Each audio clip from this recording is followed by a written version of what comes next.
Hey guys, welcome back to my channel. ಈ ವಿಡಿಯೋದಲ್ಲಿ ನಾನು 8th ಸ್ಟ್ಯಾಂಡರ್ಡ್ನ ಸೆಕೆಂಡ್ ಲ್ಯಾಂಗ್ವೇಜ್ ಫಸ್ಟ್ ಲೆಸನನ್ನು ಕಲಿಸ್ತಾ ಇದ್ದೇನೆ. A day in the ashram. ಇದನ್ನು ಬರೆದಂತಹ ಲೇಖಕರು C.F. ಆಂಡ್ರ್ಯೂಸ್. C.F. ಆಂಡ್ರ್ಯೂಸ್ ಅಂದರೆ ಚಾರ್ಲ್ಸ್ ಫಿರರ್ ಆಂಡ್ರ್ಯೂಸ್. ಇವರು ಹುಟ್ಟಿದ್ದು 1871 ಆ್ಯಂಡ್ ಎಕ್ಸ್ಪೈರ್ ಆದದ್ದು 1940. ಇವರೊಬ್ಬರು priest, English priest, church of ಇಂಗ್ಲೆಂಡಲ್ಲಿ ಇದ್ದರು. He was an educator and Indian freedom fighter. ಒಬ್ಬ ಎಜುಕೇಟರ್, ಶಿಕ್ಷಣವನ್ನು ಕೊಡುವಂತಹವರು, ಮತ್ತು ಭಾರತೀಯ ಫ್ರೀಡಮ್ ಫೈಟರಲ್ಲಿ ಕೂಡ ಇದ್ದರು. ಮಹಾತ್ಮ ಗಾಂಧಿಯವರ ಕ್ಲೋಸ್ ಫ್ರೆಂಡ್ ಕೂಡ ಆಗಿದ್ದರು. Andrews reveals his experience why he stayed in the ಆಶ್ರಮದಲ್ಲಿ ಇದ್ದಂತಹ ಎಕ್ಸ್ಪೀರಿಯನ್ಸನ್ನು ಇಲ್ಲಿ ನಿಮಗೆ ಹೇಳ್ತಾ ಇದ್ದಾರೆ.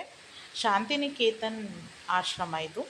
ಇದನ್ನು ಸ್ಥಾಪನೆ ಮಾಡಿದವರು ರವೀಂದ್ರನಾಥ್ ಠಾಗೂರ್, ನಮ್ಮ ರಾಷ್ಟ್ರಗೀತೆಯನ್ನು ಬರೆದಂಥವರು. It is a school with a difference where student learn with a great joy. ಇದು ಒಂದು ಸ್ಕೂಲ್, ಅಲ್ಲಿ ಮಕ್ಕಳು ತುಂಬ ಹೇಗೆ ಜಾಯ್ಫುಲ್ಲಾಗಿ, ಖುಷಿಯಾಗಿ ಕಲಿತಾ ಇದ್ದರು ಅನ್ನೋದನ್ನು ನಿಮಗೆ ಈ ವಿಡಿಯೋದ ಮೂಲಕ ಈ ಪಾಠದ ಮೂಲಕ ಅವರು ತಿಳಿಸ್ತಾ ಇದ್ದಾರೆ. ನಾನು ವಿಡಿಯೋದ ಮೂಲಕ ನಿಮಗೆ ಎಕ್ಸ್ಪ್ಲೇನ್ ಮಾಡ್ತಾ ಇದ್ದೇನೆ. ಓಕೆ, ಈಗ ನೀವು ಈ ಪಿಕ್ಚರಲ್ಲಿ ಏನು ನೋಡ್ತಾ ಇದ್ದೀರಾ ಅದು ಶಾಂತಿನಿಕೇತನ್. ಅದರ ಬಗ್ಗೆ ಈ ಕವಿ, ಈ ಲೇಖಕರು ಹೇಳಿದ್ದಾರೆ ಏನಂತ. Words cannot picture to you the beauty of Shantiniketan.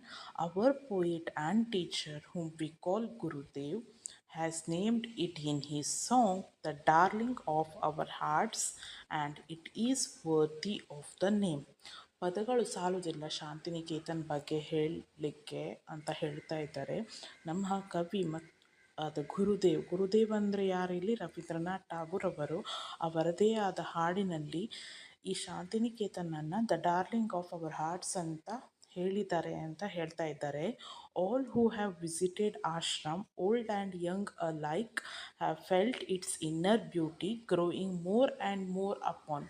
ಯಾರೇ ಈ ಆಶ್ರಮಕ್ಕೆ ಭೇಟಿ ನೀಡಿದರೋ, ಅವರು ವಯಸ್ಕರೇ ಆಗಲಿ ಅಥವಾ ವೃದ್ಧಾಪ್ಯದವರೇ ಆಗಲಿ, ಅವರು ಈ ಆಶ್ರಮದ ಸೌಂದರ್ಯಕ್ಕೆ ಮರಳಾಗ್ತಾ ಇದ್ದಾರೆ. ಅಂದರೆ ಹೆಚ್ಚು ದಿನ ಇದ್ದ ಹಾಗೆ ಮೋರ್ ಆ್ಯಂಡ್ ಮೋರ್ ಈ ಸೌಂದರ್ಯಕ್ಕೆ ಮರಳಾಗ್ತಾ ಇದ್ದಾರೆ ಅಂತ ಹೇಳ್ತಾರೆ. ಸೆಕೆಂಡ್ ಪ್ಯಾರಾ ನೋಡಿ. If I where to describe you one day in the ashram with the boys, that would perhaps best bring home to you in inner beauty. ಈಗ ನಾನು ಆಶ್ರಮದಲ್ಲಿ ಒಂದು ದಿನ ಇತ್ತು ಅಂದರೆ ಇಡೀ ದಿನ ಆಶ್ರಮ ಹೇಗೆ ಇರ್ತದೆ, ಅಲ್ಲಿಯ ಹುಡುಗರು ಹೇಗೆ ಇರ್ತಾರೆ ಅಂತ ಹೇಳಿದರೆ ಅದು ಆಂತರಿಕ ಸೌಂದರ್ಯ ನಿಮಗೆ ಗೊತ್ತಾಗ್ಬೋದು. ಅದರ ಆಂತರಿಕ ಸೌಂದರ್ಯ ಅಂತ ಹೇಳ್ತಾ ಇದ್ದಾರೆ. ನೋಡುವ. Long before Sunrise, like the birds in our own amloki grows, our boys are awake.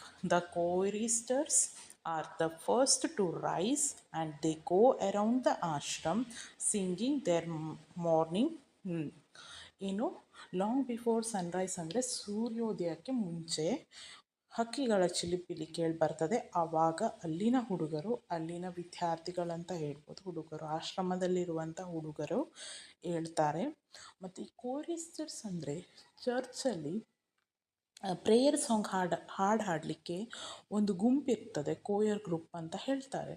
ನೀವು ಅದು ಕೆಲವೊಂದು ಈ ಕ್ರಿಶ್ಚಿಯನ್ ಸ್ಕೂಲಲ್ಲಿ ಎಲ್ಲ ನೋಡ್ಬೋದು ಅದನ್ನು. ಅವರಿಗೆ ಕೋಯರ್ ಗ್ರೂಪ್ ಅಂತಲೇ ಸ್ಪೆಷಲಾಗಿ ಚರ್ಚಲ್ಲೆಲ್ಲ ಹೇಳ್ತಾರೆ. ಅದು ಅವರೇನು ಮಾಡ್ತಾರಂದರೆ, ಆ ಥರ ಹಾಡಿನ ಗುಂಪಿನವರು ಆಶ್ರಮದ ಸುತ್ತಲೂ ಹಾಡನ್ನು ಹೇಳ್ತಾ ಹೋಗ್ತಾರೆ, ಭಜನೆಗಳನ್ನು, ಅಂದರೆ ಅದರ ರಿಲೇಟೆಡ್ ಇರುವಂತಹ ಭಜನೆಗಳು.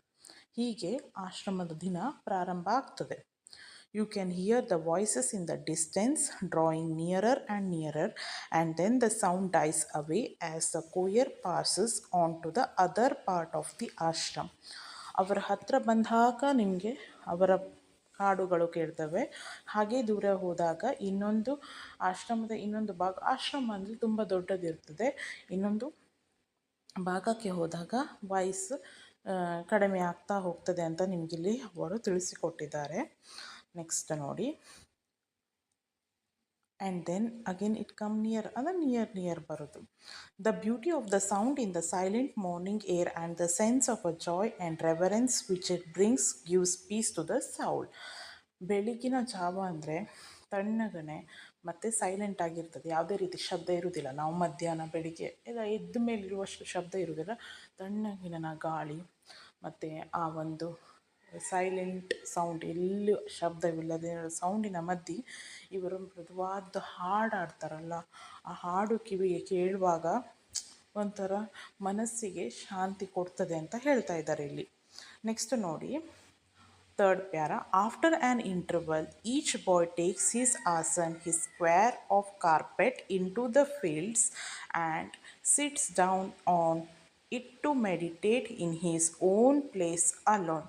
ಒಂದು ಬ್ರೇಕ್, ಇಂಟರ್ವಲ್ ಆದಮೇಲೆ, ಇದೆಲ್ಲ ನಂತರ ಅವರು ಫ್ರೆಶ್ ಆಗಿ ಏನು ಬರಬಹುದು. ಇಂಟರ್ವಲ್ ಆದಮೇಲೆ ಏನು ಪ್ರತಿಯೊಬ್ಬ ಹುಡುಗ ಅವರ ಜಾಗದಲ್ಲಿ ಆಸೀನನಾಗ್ತಾನೆ.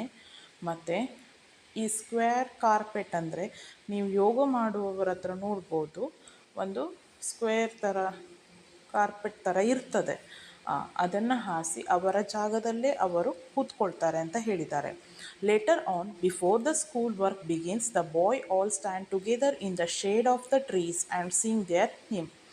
ಏನು, ಈ ಶಾಲೆ ಶುರುವಾಗೋಕ್ಕಿಂತ ಮುಂಚೆ ಮರದ ನೆರಳ ಅಡಿಯಲ್ಲಿ ಅವರು ಪ್ರಾರ್ಥನೆಯನ್ನು ಮಾಡ್ತಾರೆ ಅಂತ ಹೇಳಿದ್ದಾರೆ.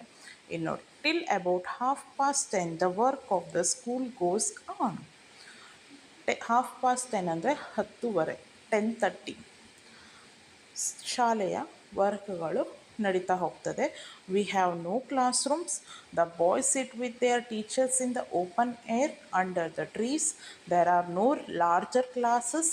A group of 8 or 10 boys are seated round the teacher asking him questions. ಈಗ ನಾವು ಕಲಿಕೆಗೆ ಉಪಯೋಗಿಸುವ ಥರ ಅವರಿಗೆ ದೊಡ್ಡ ದೊಡ್ಡ ಕ್ಲಾಸ್ ರೂಮ್, ಡೆಸ್ಕ್, ಬೆಂಚ್ ಆಗಲಿ ಏನೂ ಇಲ್ಲ. ಮತ್ತು ಏನು ಇಂತಿಂಥ ಟೈಮ್ ಆ ಥರ ಏನೂ ಇಲ್ಲ. ಟೈಮಿಂಗ್ಸ್ ಇದೆ, ಆದರೆ ನಮಗೆ ಒಂದು ಪೀರಿಯಡ್ ಇಷ್ಟೇ ಹೊತ್ತು ಮತ್ತು ಇಷ್ಟು ಒಬ್ಬರೇ ಟೀಚರ್ ಹಾಗೆಲ್ಲ ಇಲ್ಲ ಅಲ್ವಾ. ಇಲ್ಲಿ ಏನು, ಅವರು ತಮ್ಮ ಶಿಕ್ಷಕರ ಸುತ್ತಲೂ ಕೂತ್ಕೊಳ್ತಾರೆ. ಎಷ್ಟು ಒಬ್ಬ ಶಿಕ್ಷಕರಿಗೆ 8ರಿಂದ 10 ಮಂದಿ ವಿದ್ಯಾರ್ಥಿಗಳು ಕೂತ್ಕೊಳ್ತಾರೆ. ಮತ್ತು ಅವರಿಗೆ ದೊಡ್ಡ ದೊಡ್ಡ ಕ್ಲಾಸ್ ರೂಮ್ ಇಲ್ಲ ಅಂತ ಹೇಳಿದ್ದಾರೆ. ಇಲ್ಲಿ ಏನು ಮಾಡ್ತಾರೆ, ಅವರಿಗೆ ಕ್ವಶನನ್ನು ಕೇಳ್ತಾರೆ. ತಮಗೇನು ಡೌಟ್ ಇದೆಯೋ ಅದನ್ನು ಕ್ವಶನನ್ನು ಕೇಳ್ತಾರೆ. ಈ ರೀತಿಯಾದ ಕಲಿಕೆ. Very few books are used ಅಂದರೆ ಕಡಿಮೆ ಪುಸ್ತಕ ಬಳಕೆಯಲ್ಲಿ. ನಮ್ಮದೆಲ್ಲ ಹೇಗೆ ತುಂಬ ಪುಸ್ತಕದ ಬಳಕೆನೇ ಜಾಸ್ತಿ, ಇಲ್ಲಿ ಪುಸ್ತಕದ ಬಳಕೆ ಕಡಿಮೆ. ನೀವು ನಿಮ್ಮದು ಮತ್ತು ನಮ್ಮದು ಅವರ ಕಲಿಕೆ ಒಮ್ಮೆ ನೀವಿಷ್ಟು ಕಲ್ತಿದ್ದೀರಲ್ಲ, ಹೋಲಿಸಿ ನೋಡಿ, ವ್ಯತ್ಯಾಸ ತಿಳಿತದೆ ಸ್ವಲ್ಪ, ಆಯಿತಾ.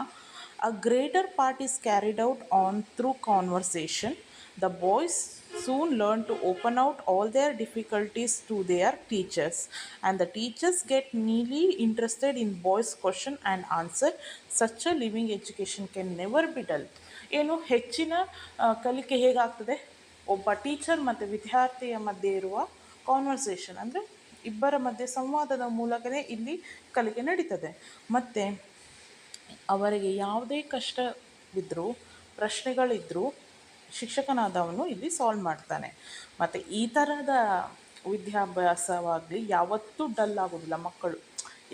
ಯಾವತ್ತೂ ಮಕ್ಕಳು ಡಲ್ ಆಗೋದಿಲ್ಲ. ಒಂದು ಶಿಕ್ಷಣ ಯಾವತ್ತೂ ಕುಗ್ಗೋದಿಲ್ಲ, ಶಿಕ್ಷಣದ ಮಟ್ಟ ಅಂತ ಇದೆ. ಇಷ್ಟು ಪ್ಯಾರದಲ್ಲಿ ಈಗ ನಿಮಗೆ ಕ್ವಶನ್ಸ್ ಕೇಳಿದ್ದಾರೆ ನೋಡಿ. Who named the school Shantiniketan? ಯಾರು? Rabindranath Tagore named the school Shantiniketan. When does the day in Shantiniketan begin? ಯಾವಾಗ ಸ್ಟಾರ್ಟ್ ಆಗ್ತದೆ, ಯಾವಾಗ ಅಂತ ಹೇಳೋದಾದರೆ ಲಾಂಗ್ ಬಿಫೋರ್ ಅ ಸನ್ರೈಸ್. ಇಲ್ಲಿ ತೋರಿಸ್ತಾ ಇದೆ ನೋಡಿ, long before a sunrise, like the birds in our amloki groves our boys are awake. ಸೂರ್ಯೋದಯಕ್ಕಿಂತ ಮುಂಚೆ ಮತ್ತು ಬರ್ಡ್ ಶಿರ್ಪ್ ಮಾಡ್ತದಲ್ಲ, ಶಿರ್ಪಿಂಗ್ ಅಂದರೆ ಗೊತ್ತಾಯ್ತಾ, ಸೌಂಡ್ ಮಾಡೋದು, ಚಿಲಿಪಿಲಿ ಹಕ್ಕಿಗಳು, ಆವಾಗ ಶುರುವಾಗ್ತದೆ. What is termed by the Gurudeva as the darling of our hearts? Darling of the hearts ಅಂದರೆ ಯಾವುದಕ್ಕೆ ಹೇಳ್ತಾರೆ? ಶಾಂತಿನಿಕೇತನಿಗೆ.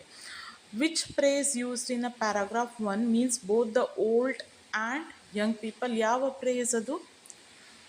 Old and young are like. ಇಲ್ಲಿ ನೋಡಿ, ಇಲ್ಲಿದೆ old and young are like, ಇದು ಉತ್ತರ. Next, the boys in Shantiniketan get up early in the morning. Who else ಅದು early riser? ಯಾರ್ಯಾರು ಅರ್ಲಿ ರೈಸರ್? ಬರ್ಡ್ಸ್ ಮತ್ತು ಆ ಕೋಯರ್ ಆಡ್ತಾರಲ್ವ ಅವರು ಕೂಡ ಅರ್ಲಿ ರೈಸರ್.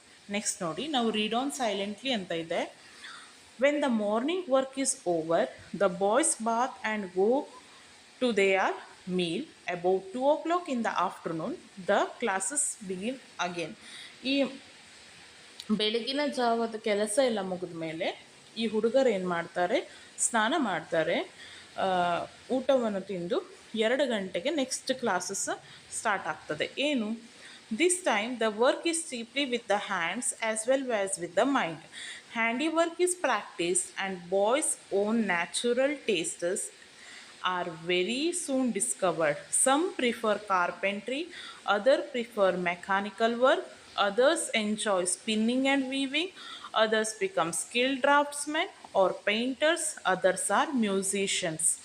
ಏನು ಮಧ್ಯಾಹ್ನದ ತರಗತಿಗಳು ಹೇಗೆ ಅಂದರೆ, ನಿಮಗೆ ಯಾವುದು ನಿಮಗೆ ಇಂಟ್ರೆಸ್ಟ್ ಇದೆ, ಈಗ ಯಾರ್ಯಾರು ಏನೇನು ಮಾಡ್ತಾರೆ ಅಂದರೆ, ಕಾರ್ಪೆಂಟರಿ ಮತ್ತು ಕೆಲವೊಬ್ಬರು ಮಷಿನ್ ವರ್ಕ್ ಮಾಡ್ತಾರೆ, ಕೆಲವೊಬ್ಬರು ಹಾರ್ಡ್ ಪ್ರಾಕ್ಟೀಸ್ ಮಾಡ್ತಾರೆ, ಕೆಲವೊಬ್ಬರು ಪೇಂಟಿಂಗ್ ಮಾಡ್ತಾರೆ ಅಂದರೆ ಡ್ರಾಯಿಂಗ್ ಮಾಡ್ತಾರೆ, ಕೆಲವೊಬ್ಬರು ನೇಕಾರಿಕೆ ಮಾಡ್ತಾರೆ, ಹೊಲಿಗೆ ಕಲಿಯೋದಾಗಲಿ, ಈ ಥರ. ಅರ್ಥ ಆಯ್ತಾ? ಈ ಥರ ಮಾಡ್ತಾರೆ. 6ನೇ ಪ್ಯಾರ ನೋಡಿ, there is a very little book work in the afternoon. School is over at about 4 o'clock and then there is a rush to get first into a great open fields for a football. ಏನು, ತುಂಬ ಕಡಿಮೆ ಕೆಲಸ ಇತ್ತು ಆಫ್ಟರ್ನೂನಲ್ಲಿ, 4 ಗಂಟೆಗೆ ಮುಗೀತದೆ. ಅದರ ನಂತರ football ಗ್ರೌಂಡಿಗೆ ಹೋಗಲಿಕ್ಕೆ ಎಲ್ಲರೂ ಕಾತರರಾಗಿರ್ತಾರೆ. ತುಂಬ ರಶ್ ಆಗ್ತದೆ, ಅಂದರೆ ತುಂಬ ಜನ ಇರ್ತಾರಲ್ವ, ಅವರಿಗೆ ಹೋಗಲಿಕ್ಕೆ ತುಂಬ ಆಡಲಿಕ್ಕೆ ಯಾರಿಗೆ ಖುಷಿ ಇಲ್ಲ, ಎಲ್ಲರಿಗೂ ಖುಷಿ ಆಗ್ತದೆ. ಹಾಗೆ ಇವರು ಕೂಡ ಹೌದು. Our Shantiniketan boys are famous everywhere for their sports and games. Shantiniketan ಹುಡುಗರು ಏನಕ್ಕೆ ಫೇಮಸ್, ಪ್ರಸಿದ್ಧಿ ಏನು? ಸ್ಪೋರ್ಟ್ಸ್ ಮತ್ತು ಗೇಮ್ಸಿಗೆ, ಆಟ ಮತ್ತು ಕ್ರೀಡಾಕೂಟ ಆ ಥರ. In the evening at sunset, they return from the field and sit down once more for a short time to meditate in silence. ಇದೆಲ್ಲ ಆದಮೇಲೆ ಸೂರ್ಯಾಸ್ತ ಆಗ್ತದಲ್ಲ, ಆ ಟೈಮಲ್ಲಿ ಬಂದು ಕೂತ್ಕೊಂಡು ಮತ್ತೆ ಧ್ಯಾನವನ್ನು ಮಾಡ್ತಾರೆ ಇವರು. As the night comes, fairy tales are told, short dramas are recited, our Gurudev songs are sung, and different school gatherings are held. ಏನು, ರಾತ್ರಿ ಏನೆಲ್ಲ ಮಾಡ್ತಾರಂದರೆ, ಕತೆಗಳನ್ನು ಹೇಳ್ತಾರೆ, ಮತ್ತು ಚಿಕ್ಕ ಚಿಕ್ಕ ನಾಟಕಗಳನ್ನು ಮಾಡ್ತಾರೆ. ಗುರುದೇವ್ ಅವರು ಹಾಡನ್ನು ಹಾಡ್ತಾರೆ. ಗುರುದೇವ್ ಅಂದರೆ ಯಾರು ಇಲ್ಲಿ? ರವೀಂದ್ರನಾಥ್ ಠಾಗೂರ್ ಅವರು. ಮತ್ತು ಶಾಲೆ ಗ್ಯಾದರಿಂಗ್, ವಾರ್ಷಿಕ ಸಮ್ಮೇಳನದ ಥರ ನಡೆಸ್ತಾರೆ. By 9 o'clock, all are glad to retire to rest, and again the choristers go round the ashram singing their last evening hymn. There can be no question as to the happiness of the life of our boys. 9 ಗಂಟೆ ಆದಮೇಲೆ ಎಲ್ಲರಿಗೂ rest ಬೇಕು, ಅಂದರೆ ಅವರು ಮಲಗುವ time ಅಂತ ಹೇಳ್ತಾರೆ. ಬೆಳಿಗ್ಗಿನ ಜಾವ ಬೇಗ ಹೇಳ್ತಾರೆ ಮತ್ತು ರಾತ್ರಿ ಬೇಗ ಮಲಗ್ತಾರೆ. ನಮ್ಮ ಥರ ರುಟೀನಲ್ಲ ಅವ್ರದ್ದು. 9 ಗಂಟೆಗೆ ಆಗ ಈ ಕೋರಿಸ್ಟರ್ಸ್ ಅಂತ ಹೇಳಿದ್ದಾನಲ್ಲ, ಕೊಯರ್ ಹಾಡುವವರು, ಅವರು ಮತ್ತು ದಿನವನ್ನು ಸ್ಟಾರ್ಟ್ ಮಾಡುವವರು ಅವರೇ, ಎಂಡ್ ಮಾಡಿಸುವವರು ಅವರೇ, ಅಂದರೆ ಹಾಡ್ತಾರೆ. ಮತ್ತು ಏನಾದರೂ ಇದಕ್ಕೆ ಅವರಿಗೆ ಬೇಕಾದಾಗೆ ಒಬ್ಬರು ಬದುಕ್ತಾ ಇದ್ದಾರೆ, ಖುಷಿಯಾಗಿ ಇರ್ತಾರೆ. ನೋಡ್ಬೋದು ನೀವು ಅವರ ಇಚ್ಛೆ ಇದ್ದಂಥ ಕಲಿಕೆ. ಅವರಿಗೆ ಯಾವುದು ಮಧ್ಯಾಹ್ನ ಯಾವುದು ಇಂಟ್ರೆಸ್ಟ್ ಇದೆ ಅದರಲ್ಲಿ ಅವರು ಮಾಡ್ಬೋದು. ಪೇಂಟಿಂಗ್ ಆಗಲಿ, ಡ್ರಾಯಿಂಗ್ ಆಗಲಿ, ಡ್ಯಾನ್ಸ್ ಆಗಲಿ, ಹಾಡುಗಾರಿಕೆ ಆಗಲಿ, ಏನು ಬೇಕಾದರೂ ಇಂಟ್ರೆಸ್ಟ್ ಇರೋದು ಚೆನ್ನಾಗಿ ಮಾಡಬೇಕು, ಆ ಥರ ಮಾಡ್ಬೋದು. ಸಂಜೆ ಆಟ, ಧ್ಯಾನ ಮತ್ತು ನಾಟಕ. ಖುಷಿನೇ ಅಲ್ವಾ ಇದು ಒಂದು ಜೀವನ, ಈ ಥರ ಜೀವನ. Their faces tell the story of their joy and their freedom. There is no freer life in India than the life of our children at Shantiniketan. ಅವರ ಮುಖಗಳೇ ಅವರೆಷ್ಟು ಖುಷಿಯಾಗಿದ್ದಾರೆ, ಎಷ್ಟು ಎಂಜಾಯ್ ಮಾಡ್ತಾ ಇದ್ದಾರೆ ಅಂತ ಹೇಳ್ತಾರೆ. ಮತ್ತು ಇಂಡಿಯಾದಲ್ಲಿ ಮತ್ತು ಇದು ಎಲ್ಲೂ ನೋಡಲಿಕ್ಕೆ ಸಿಗೋದಿಲ್ಲ ಅಂತ ಇಲ್ಲಿ ಲೇಖಕರು ಹೇಳ್ತಾ ಇದ್ದಾರೆ. ಈಗ ನಾವು ಸ್ಕೂಲಿಗೆ ಬಂದ ಮಕ್ಕಳನ್ನು ನೋಡಿ ಎಷ್ಟು ಸುಸ್ತಾಗಿ, ಯಾಕಾದರೂ ಹೋಗ್ತೇನೆ ಬೆಳಿಗ್ಗೆ ಮತ್ತೆ ಹಾಗೆ ರಜೆ ಸಿಕ್ಕರೆ ಎಷ್ಟು ಖುಷಿ ಪಡ್ತಾರೆ. ಇವರು ಆಗಲ್ಲ, ಇವರು ತುಂಬ ಖುಷಿಯಿಂದ ಎಂಜಾಯ್ ಮಾಡ್ತಾ ಕಲಿಕೆಯನ್ನು ಕಲಿತಿದ್ದಾರೆ ಅಂತ ಇಲ್ಲಿ ಲೇಖಕರು ಹೇಳ್ತಾರೆ. ನೆಕ್ಸ್ಟ್ ಕ್ವಶನ್ ಆನ್ಸರ್ ನೋಡಿ. What kind of work do boys practice in the afternoon? ಯಾವ್ಯಾವುದು? Carpentry, mechanic work, spinning, weaving, draughtsman, painter, musicians. ನಾನು ಕ್ವಶನ್ ಆನ್ಸರ್ಸನ್ನು ಒಂದೇ ಸತಿ ಎಲ್ಲ ಕಂಪ್ಲೀಟ್ ಒಂದು ವೀಡಿಯೋದಲ್ಲಿ ಹಾಕಿಬಿಡ್ತೇನೆ, ಅದರಲ್ಲಿ ನೋಡ್ಕೊಳ್ಳಿ ಆಯಿತಾ, ಮತ್ತು ಕನ್ಫ್ಯೂಷನ್ ಬೇಡ. ಒಂದು ವೀಡಿಯೋ ನೆಕ್ಸ್ಟ್ ವೀಡಿಯೋದಲ್ಲಿ ನಾನು ಕ್ವಶನ್ ಆನ್ಸರ್ ಫುಲ್ ಅಪ್ಲೋಡ್ ಮಾಡ್ತೇನೆ. What are Shantiniketan boys famous for? ಯಾವುದಕ್ಕೆ ಫೇಮಸ್ ಅವರು? ಸ್ಪೋರ್ಟ್ಸ್ ಆ್ಯಂಡ್ ಗೇಮ್ಸಿಗೆ. How do boys spend their evening before they go to bed? ಮಲಗುವ ಮುಂಚೆ ಹೇಗೆ ಕಥೆಯನ್ನು ಹೇಳ್ಕೊ ಮೂಲಕ. Fairy tales, short dramas are recited, Gurudev songs are sung, different school gatherings are held. Next, read the second paragraph carefully. What it describes is? ಎರಡನೇ paragraph ಏನು ಹೇಳ್ತದೆ? Song of ಕೊರಿಸ್ಟರ್. Answer B. Glossary ನೋಡಿ. ಗುರುದೇವ್ ಯಾರಿಲ್ಲಿ? ರವೀಂದ್ರನಾಥ್ ಟಾಗೋರ್. ಕೋರಿಸ್ಟರ್ಸ್ ಅಂದರೆ ಹೇಳಿದ್ದೇನಲ್ಲ, ಚರ್ಚಲ್ಲಿ ಕೋಯರ್ ಮೆಂಬರ್ಸ್ ಇರ್ತಾರಲ್ಲ ಅವರು. KOER ಅಂದರೆ a group of singer, ಹಾಡುಗಾರರ ಗುಂಪು, ಪ್ರಾರ್ಥನೆಯನ್ನು ಹಾಡುವರ ಗುಂಪು. ಹಿಮ್ ಅಂದರೆ ಪ್ರಾರ್ಥನೆ, ದೇವರಿಗೆ ಹೇಳಿದ್ದು. ಮತ್ತು ಅಮ್ಲೋಕಿ ಅಂದರೆ ಅದು ಒಂದು ಮರ, ಹೇಗೆ ಕಾಣ್ತದೆ ಅಂದರೆ ಮಾವಿನ ಮರದ ಹಾಗೆ ಕಾಣ್ತದೆ. ಮತ್ತು ರಿವೆರೆನ್ಸ್ ಅಂದರೆ ರೆಸ್ಪೆಕ್ಟ್, ಗೌರವ ನೀಡೋದು. ಮೆಡಿಟೇಟ್, ಟು ಪ್ರೇ ಸೈಲೆಂಟ್ಲಿ, ಧ್ಯಾನ ಮಾಡೋದು ಅಂದರೆ ದೊಡ್ಡದಾಗಿ ಪ್ರೇಯರ್ ಮಾಡೋದಲ್ಲ, ನಾವೀಗ ಶಾಲೆಯಲ್ಲೆಲ್ಲ ಹಾಗಲ್ಲ, ನಮ್ಮೊಳಗೆ ನಾವೇ ಧ್ಯಾನ ಮಾಡಿಕೊಂಡು ಪ್ರೇ ಮಾಡೋದು. ಡ್ರಾಫ್ಟ್ಸ್ಮ್ಯಾನ್ ಅಂದರೆ ಅ designer, one who makes plan, ಯಾರು ಪ್ಲ್ಯಾನನ್ನು ಮಾಡ್ತಾರೆ ಅವರು ಡಿಸೈನರ್ ಅಂತಲೂ ಹೇಳ್ಬೋದು. ರಿಸೈಟ್ ಅಂದರೆ ಸಿಂಗ್ ಫ್ರಮ್ ಅ ಮೆಮೊರಿ, ನಿಮಗೆ ಯಾವುದಾದ್ರೂ ಹಾಡು ಗೊತ್ತಿದ್ದರೆ ಹೀಗೆ ಯೋಚನೆ ಮಾಡಿ ಹಾಡ್ತಿರಲ್ವ, ಅದಕ್ಕೆ ರಿಸೈಟ್. ಇಲ್ಲಿಗೆ ಈ ಪಾಠ ನಾನು ನಿಲ್ಲಿಸ್ತೇನೆ. ಆದಷ್ಟು ಇದನ್ನು ಶೇರ್ ಮಾಡಲಿ, ಸಬ್ಸ್ಕ್ರೈಬ್ ಮಾಡಿ ಪ್ಲೀಸ್. ಮತ್ತು ನೆಕ್ಸ್ಟ್ ವೀಡಿಯೋದಲ್ಲಿ ನಾನು ಫುಲ್ ಕ್ವಶನ್ ಆನ್ಸರ್ ಕಂಪ್ಲೀಟ್ ಕೊಡ್ತೇನೆ, ಅದನ್ನು ನೋಡಿ. Thank you.